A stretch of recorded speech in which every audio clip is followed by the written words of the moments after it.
আচলতে যিখন উত্তৰ বজালী হাইস্কুল আছিল এতিয়া নাই।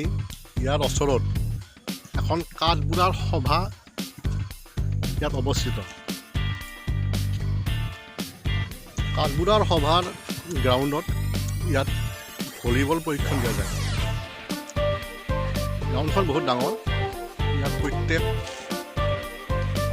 মাঘ মাহত এই কাঠ সভাখন অনুষ্ঠান কৰা যায়।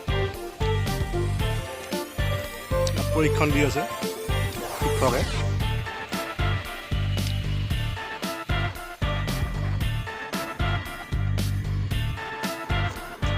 এইখন শ্ৰী হৰিদাস কাকতিৰ ক্ষেত্ৰ।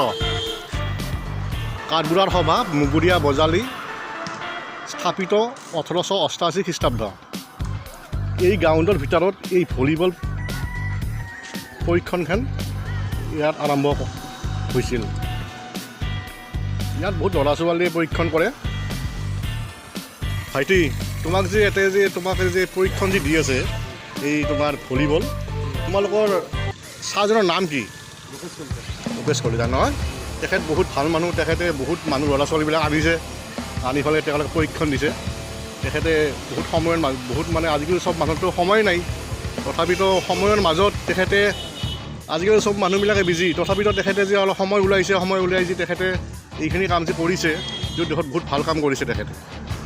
এইখন যে ভলীবল এই খেলখন যে ইয়াত যি প্ৰশিক্ষণ দি আছে, এইখনৰ আচলতে পাঠশালা কালীঘাট মুগুৰীয়াতহে অৱস্থিত।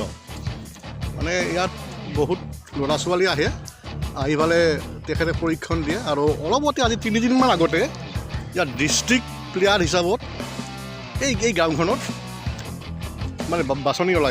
বাছনি দিছিল এই গ্ৰাউণ্ডখনত।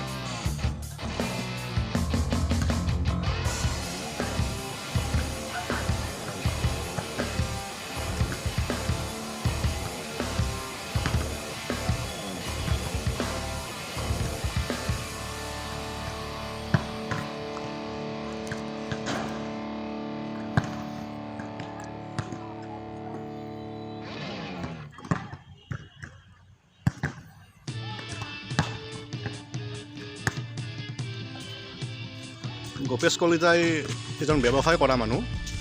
তেওঁ এই ব্যৱসায়ীৰ মাজতো অলপ সময় উলিয়াই যি ল'ৰা ছোৱালীবিলাক যি প্ৰশিক্ষণ দিছে, সেইখিনি তেখেতক বহুত ধন্যবাদ দিছোঁ। ঠিক আছে, আজিলৈ ইমানে।